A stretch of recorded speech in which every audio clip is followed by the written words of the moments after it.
siapa di antara kalian yang mendawamkan salat duha, udhulu, masuklah kalian mimbabid duha, dari pintu surga yang bernama babud duha. Tapi sebelum duha, subuhnya dulu harus dijaga. Itu enggak mempan duha kalau subuhnya kesiangan. Kalau habis subuh tidur, duha enggak mempan juga. Orang yang sholat duha di pagi hari, itu sorenya dia akan dapat rizki dari Allah. Ya suratnya, kalau hafal rakaat pertama, wasyamsi waduhaha.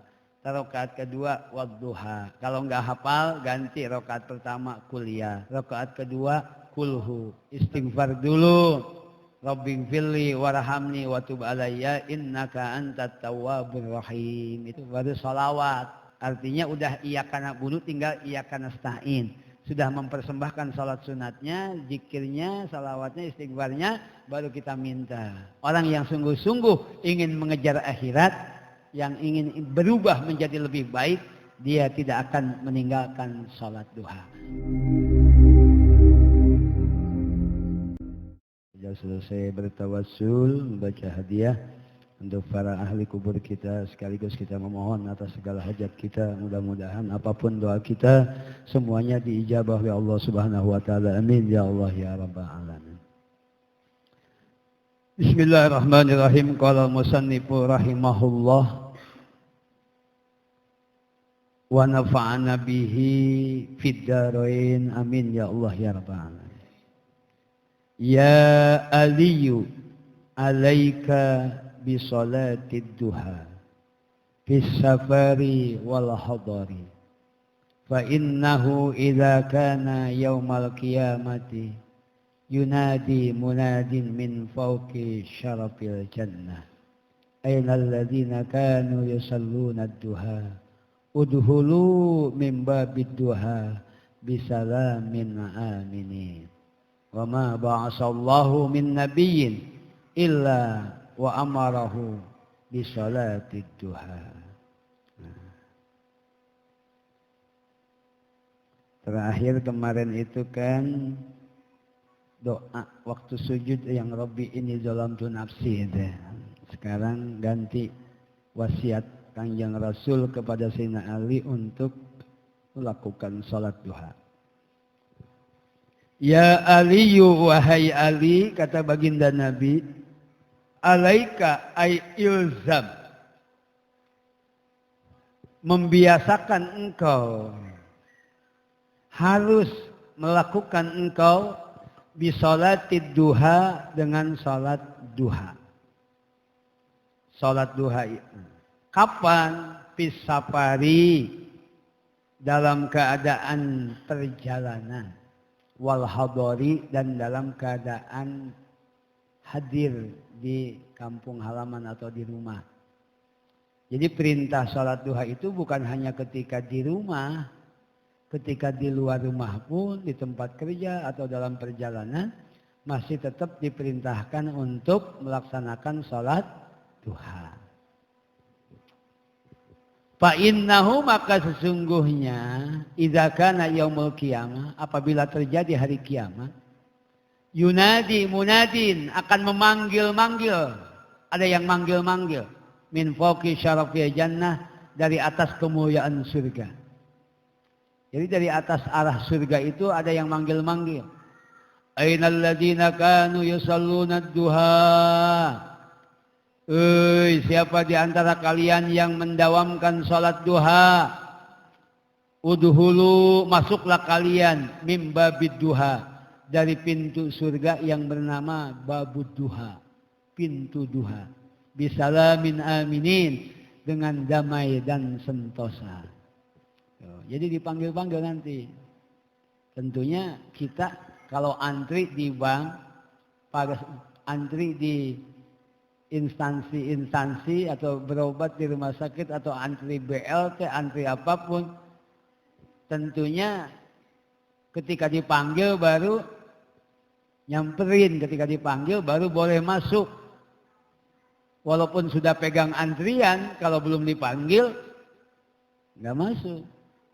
Nanti juga seperti itu, walaupun sesama muslim, sesama orang-orang yang beriman, orang yang sholat duha dengan yang tidak sholat duha, Itu nanti ketika dipanggil orang yang sholat duha, maka orang sholat duha lah yang datang nyamperin. Orang yang nggak sholat duha, lah nggak merasa dipanggil, dia akan diam saja dan tidak bisa masuk surga melalui pintu khusus yang disebut dengan babud duha. Nah, jadi hanya orang-orang yang melaksanakan sholat duha inilah yang akan masuk surga melalui pintu khusus, pintu duha.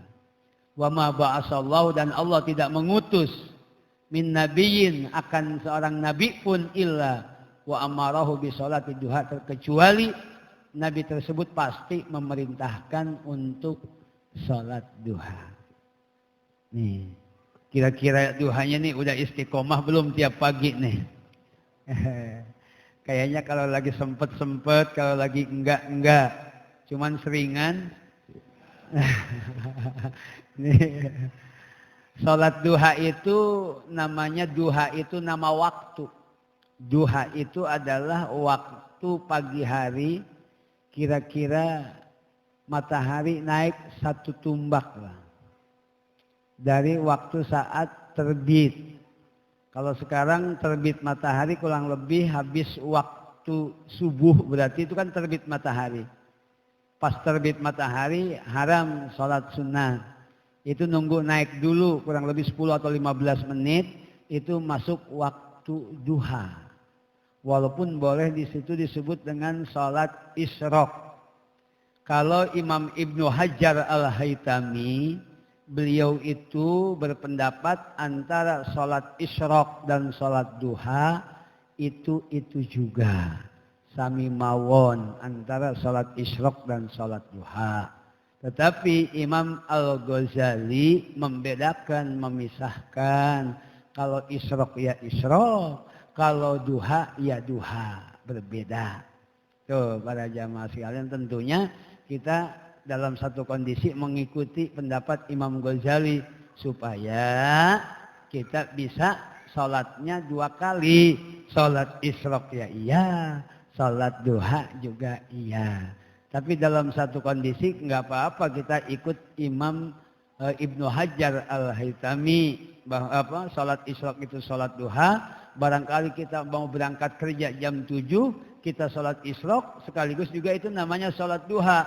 Sehingga ketika kita bekerja tidak sempat sholat duha, tadi pagi udah isyraq, itu juga, duha juga. Jadi tergantung sikonnya aja, silahkan. Tuh, ini yang bagus, mau isyraq dan duha itu juga bagus. Mau isyraq dan duha dipisahin juga bagus. Yang kurang bagus mah isyraq enggak, duha. Ini yang kurang bagus. Dan sholat duha itu para jamaah sekalian minimal itu rakaatani, 2 rakaat. Ya, minimal 2 rakaat. Maksimalnya adalah 8 rakaat. Walaupun ada qaul dhaif yang menyebutkan 12 rakaat. Tapi maksimalnya adalah 8 rakaat. Udah pernah duha 8 rakaat? Belum. Masa sih belum? Iya kan? Duha kan sholat ekonomi. Katanya ekonominya pengen lancar.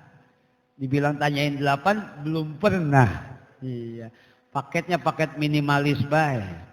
Yang 2 aja. 2 boleh, 4 boleh, 6 boleh, 8 boleh. 2 boleh. Mau 4 sekaligus boleh. Mau 6 sekaligus juga boleh. Mau 8 sekaligus juga boleh. Boleh. Enggak sholat duha juga. Wah, ini yang kurang bagus. Ini mentang-mentang boleh jadi ditinggalin ini. Jadi boleh 2, 8 boleh. Kalau mau 4, 2 boleh. Mau 4 sekaligus, 4 2 kali salam boleh. Tuh. Mau tahiyat awal, pakai tahiyat awal boleh. 8 rakaat sekaligus, tahiyatnya 4 kali boleh. Tuh, boleh tahiyat, 2 tahiyat. 2 tahiyat, 2 tahiyat, 2 jadi 8, 4 kali tahiyat. 3 kali tahiyat, kemudian tahiyat akhir sekali. Boleh. Ya, Mau 3 rakaat tahiyat, baru 6 rakaat tuh ya. Terus tahiyat sekali lagi terakhir. Yang ke-8 boleh. Yang nggak boleh itu tiap rakaat tahiyat. Iya, jadi 8 rakaat, jadi 8 kali tahiyat. Itu yang nggak boleh. Ya, itulah salat duha. Ini bicara praktek aja dulu nanti. Bicara teori dan prakteknya begitu. Nanti pelaksanaannya kalau udah tahu silahkan. Mau ambil yang 8 silahkan. Mau 6 silahkan, mau 4 silahkan, mau 2 silahkan, mau enggak, wah ini jangan ini. Masya Allah. Kadang kita bikin status tentang kesulitan ekonomi, kesulitan rezeki. Iya, pas ditanya duhanya gimana? Enggak sih, ya jangan salahkan Allah. Iya, Allah sudah membuka pintu-pintu untuk memohon rezeki, terutama sholat duha, sholat ekonomi. Iya, sholat ekonomi tuh. Tapi sebelum duha, subuhnya dulu harus dijaga. Itu nggak mempan duha kalau subuhnya kesiangan. Nggak mempan duha kalau subuhnya kesiangan. Kalau habis subuh tidur, duha nggak mempan juga.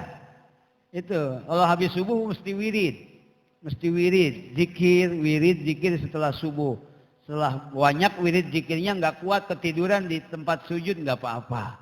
Tuh, jadi jangan tidur. Kalau tidur nanti kalah. Rezeki itu kan dibagikan setelah sholat subuh. Masa waktu dibagiin BLT aja berebut, ini Allah bagiin rezeki malah ditinggalin tidur nggak kebagian. Tuh, jangan sampai kata Imam Luqmanul Hakim kalah dengan ayam. Ayam ketika subuh sudah berkokok bangun, bapak-bapak masih tidur. Itu berarti kalah dengan ayam. Jangan sampai seperti itu. Jadi sebenarnya teori atau syariat yang diajarkan dalam agama, baik dari Al-Quran, di hadis Nabi atau apapun, untuk supaya kita menjadi bagian orang yang dimudahkan rezeki itu banyak. Cuman permasalahannya kita itu kalau kepengennya banyak tapi kemauannya nggak ada, itu doang. Iya, kepengennya mas bakul, tapi melaksanakan teorinya ini yang nggak jalan. Bukannya nggak tahu duha, 8 rakaat pun tahu. Tapi kan kadang kita jarang, tidak istiqomah artinya. Kalaupun istiqomah paling baru 2, udah bagus lah. 2 juga yang penting istiqomah. Ini kadang kalau kerja enggak. Kalau masuk enggak kan, di rumah juga kadang enggak. Jadi belang bentong, itu ya. Cukup sholat duha itu silakan usolli sunnatad duha rakaataini. Allahu Akbar, boleh. Mau sekaligus usolli sunnatad duha sama niyata rakaatin. Ya sholat duha 8 rakaat. Itu boleh dan boleh niat itu kalau umpamanya tidak ditentukan rakaatnya mau berapa rakaat pun boleh. Mau berapa rakaat pun boleh. Bahkan merubah niat tadinya 8 jadi 2 pun boleh. Jadi 4 pun boleh. Niatnya 2 tapi rubah jadi 8 boleh. Boleh. Mau gimana juga boleh. Mau enggak juga. Ini tadi mulu itu nyari yang enggak mulu ini. Nah ini ya suratnya kalau hafal rakaat pertama wasyamsi waduhaha.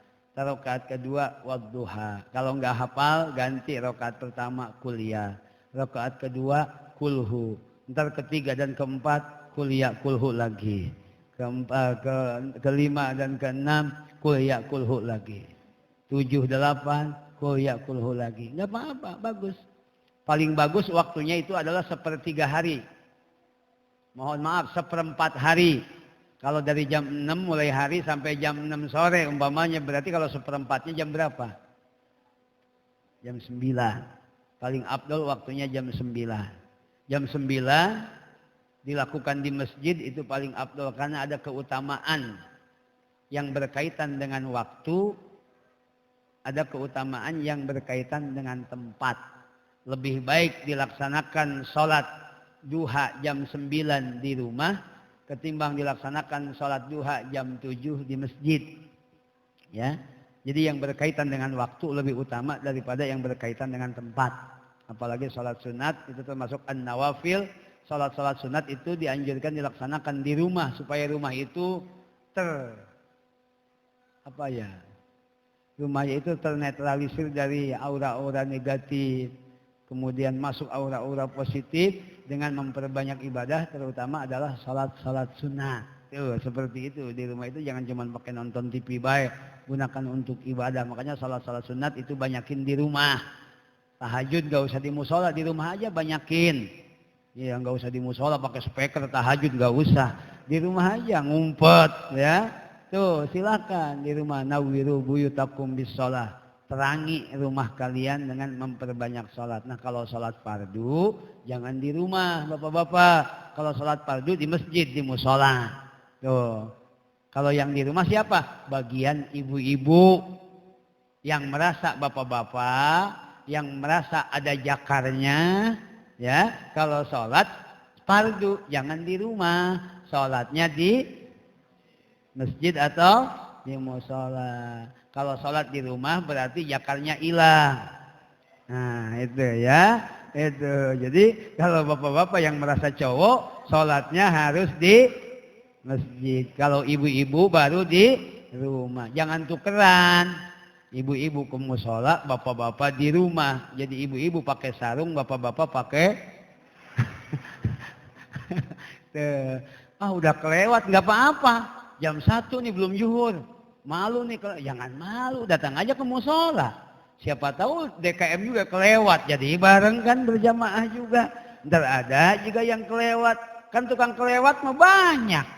Kita sama-sama tukang kelewat, biasain berjamaah sama-sama tukang kelewat, gitu kan? Waduh, jam 5 belum subuh ke musola.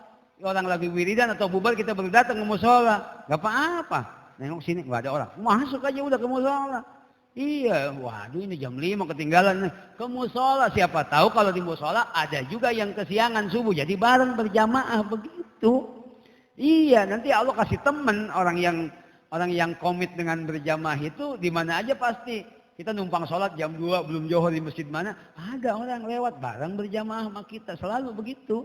Udah, pokoknya bapak-bapak sholatnya di musola, di masjid. Ibu-ibu sholatnya di rumah, kecuali sholat sunat. Bapak-bapak boleh ngikutin ibu-ibu sholatnya di rumah masing.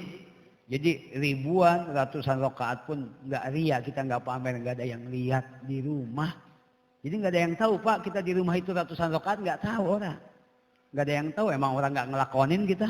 Ya. Jadi nggak tahu. Nah ini ya jamaah sekalian. Di sholat duha di rumah nggak apa-apa, di musola juga boleh, 2 boleh, 8 juga boleh, silahkan. Tuh seperti itu.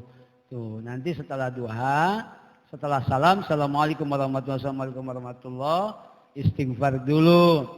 Rabbighfirli warhamni wa tub alayya innaka antat tawwabur rahim. Itu dalam syarah Fathul Mu'in ya Anatut Talibin itu baca 100 kali. Rabbighfirli warhamni wa tub alayya innaka antat tawwabur rahim. 100 kali itu baru salawat. Allahumma sholli ala sayyidina Muhammadin wa ala alihi washabihi wasallim. Allahumma sholli ala sayyidina Muhammadin wa ala alihi washabihi wasallim. Itu ya. Kemudian 100. Kemudian apa aja, mau zikir apa, mau baca Quran, mau apa, atau langsung doa juga nggak apa-apa. Yang penting udah istighfar, udah sholawat. Artinya udah iyyaka na'budu, tinggal iyyaka nasta'in. Sudah mempersembahkan salat sunatnya, zikirnya, sholawatnya, istighfarnya, baru kita minta. Allahumma inna hadhihi duha'uka wal baha'a baha'uka wal ismata ismatuka. Apalagi? Hah? Apa? Wa jamala jamaluka, ketahuan enggak duhanya enggak hafal ya. Gitu.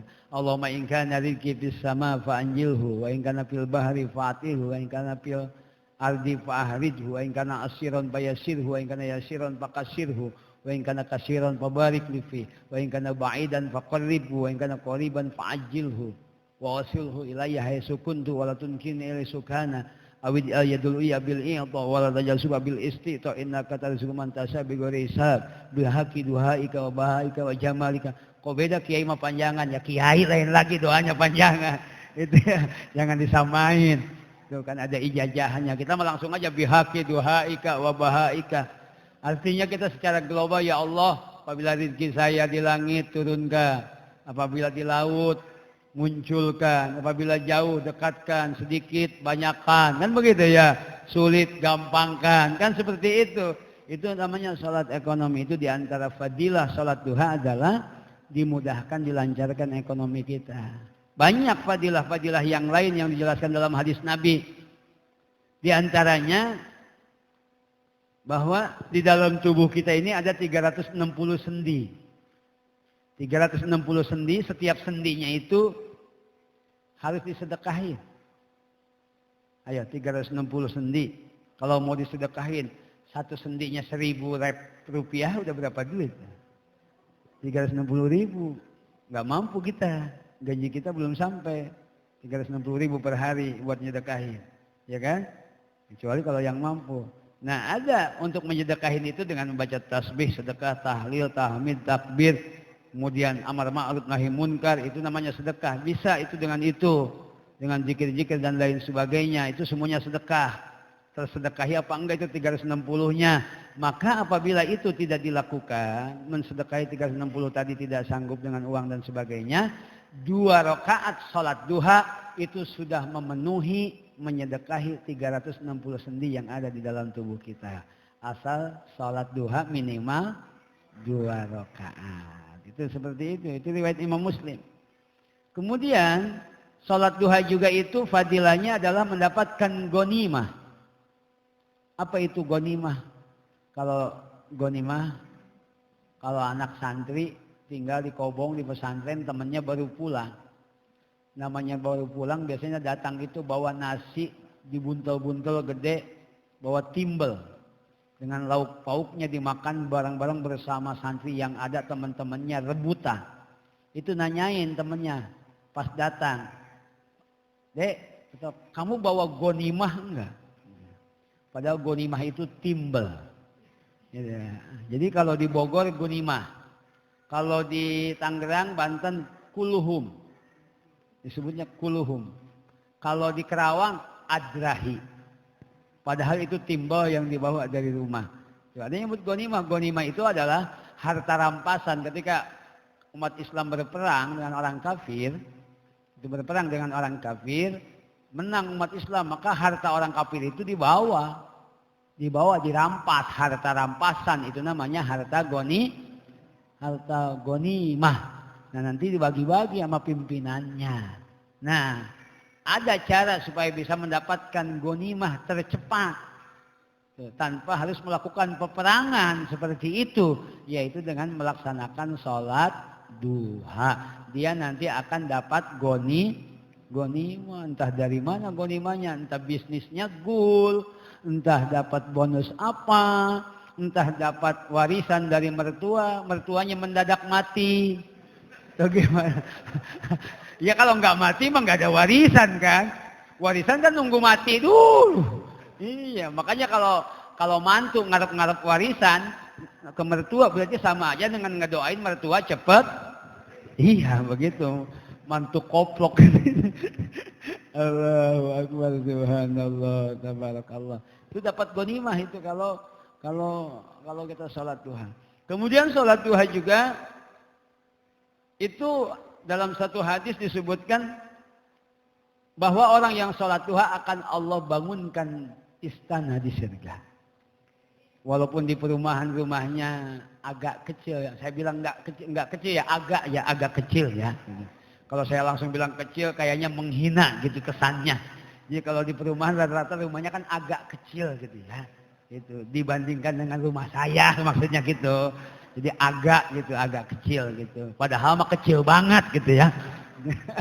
Padahal kecil banget ya. Kan ada rumah itu RSSSSSSSS 12S-nya. Rumah sangat sederhana sekali sampai susah selonjor sama saudara sendiri. Sumurnya saat, susukannya saat. Nah itu nggak apa-apa. Di dunia rumah kita kecil. Yang penting di akhirat punya istana, biarin.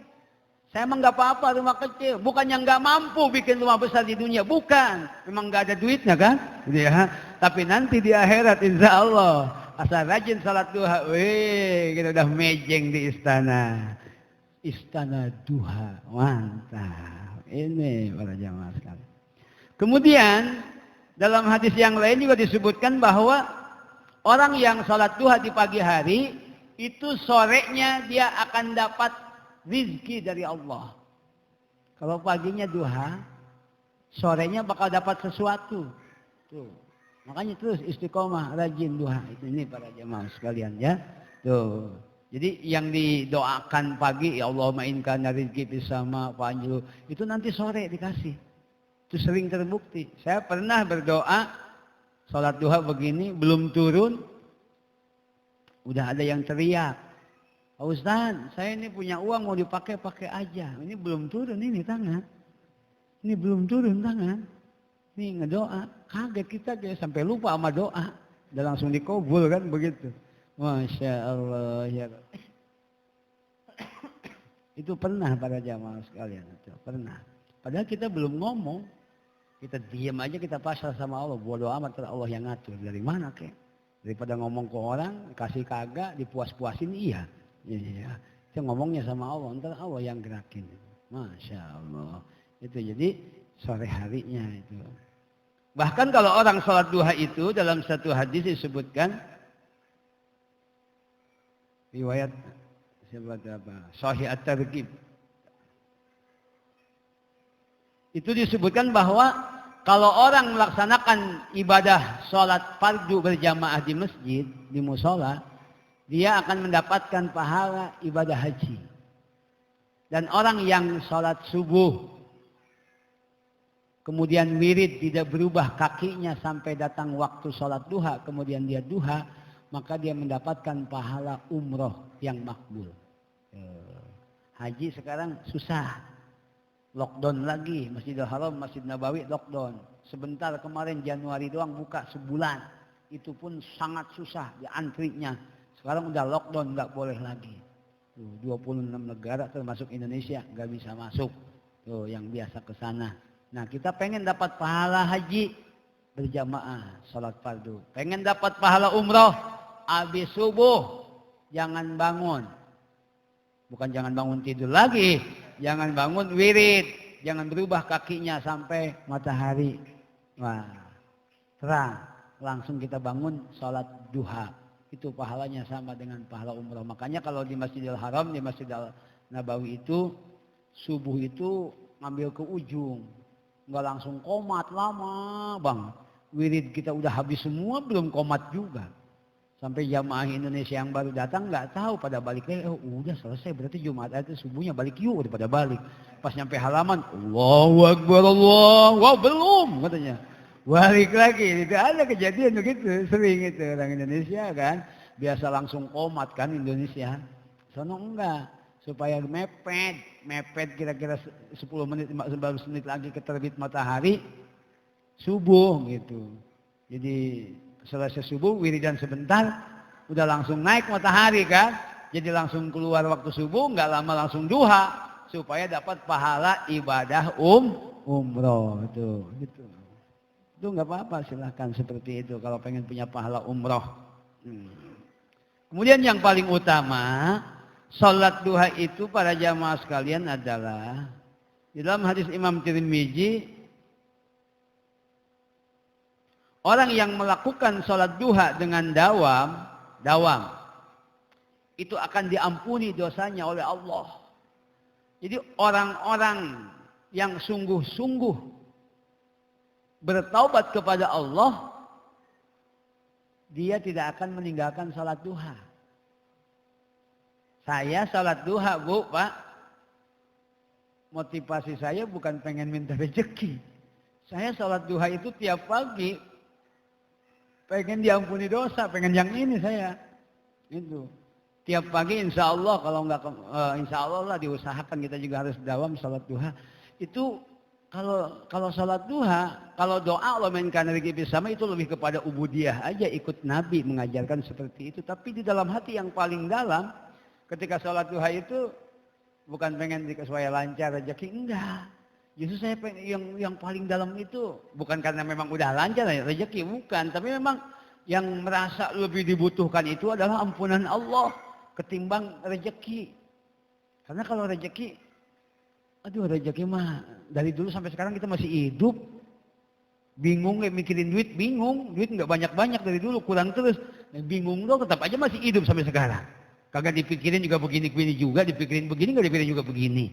Tapi kalau ampunan Allah, apa yang lebih berharga daripada ampunan Allah kan? Sungguh sayang kalau umpamanya doa-doa kita hanya dititik beratkan, diprioritaskan ke uang, ke materi, ke rezeki. Kayaknya sayang banget gitu kan. Toh itu mah tidak diminta pun udah pasti. Tapi kalau ampunan Allah, siapa yang jamin bakal dapat ampunan Allah? Makanya ketika sholat duha, kita minta ampunan Allah. Otomatis kalau udah diampuni sama Allah, rezeki tambah lancar. Walaupun kita nggak minta rezeki, ya, minta ampunan Allah. Makanya orang yang dawam sholat duha, diampuni dosanya. Walaupun dosanya sebanyak buih di lautan. Itu kata riwayat Imam Tirmidzi. Sebanyak buih di lautan. Tuh, para jamaah sekalian. Jadi ampunan Allah. Jadi ketika kita ingat banyak dosa, duha kita. Duha kita. Bukan ketika, waduh ini gajian masih jauh, duit udah nipis, wah duha. Ya nggak apa-apa, bagus. Bagus. Nanti orang kan tergantung perjalanan spiritualnya sudah seperti apa. Ya.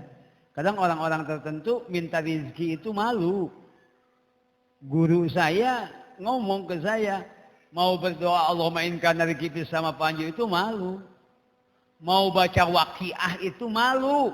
Karena itu diidentikan dengan minta supaya rezeki lancar, rezeki banyak.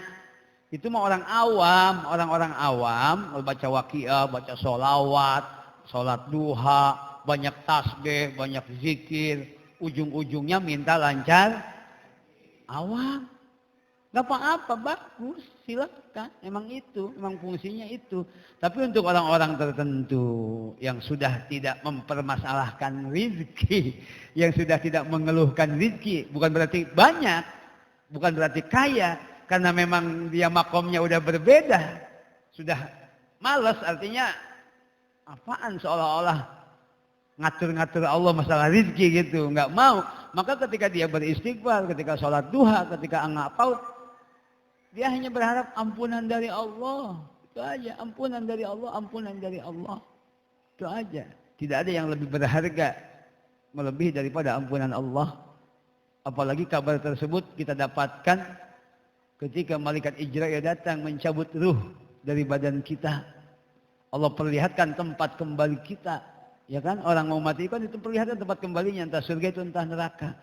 Dalam kondisi kita merasa ketakutan, amal kita masih sangat sedikit, udah gitu kagak bener lagi sedikit kek. Sholatnya jarang, udah gitu jarang husu. Sodakohnya jarang, kurang ikhlas, udah sedikit lagi. Wiridnya jarang, udah gitu kagak husu lagi. Iya kan? Iya, maksiatnya banyak, boro-boro berhenti, ngurangin juga enggak, tambah banyak. Iya, waktu sakaratul maut dapat kabar. Malaikat membawa kabar bahwa dosa kamu diampuni, bahwa amal kamu diterima. Maka menetes air matanya, berkeringat keningnya, membesar hidungnya, bergembira dan malu karena dapat kabar mendapat ampunan dari Allah. Amin ya robbal. Itu yang kita inginkan. Sholat duha. Jadi sholat duha, ciri orang yang sudah taubatan nasuha, dia adalah sholat duha. Ya.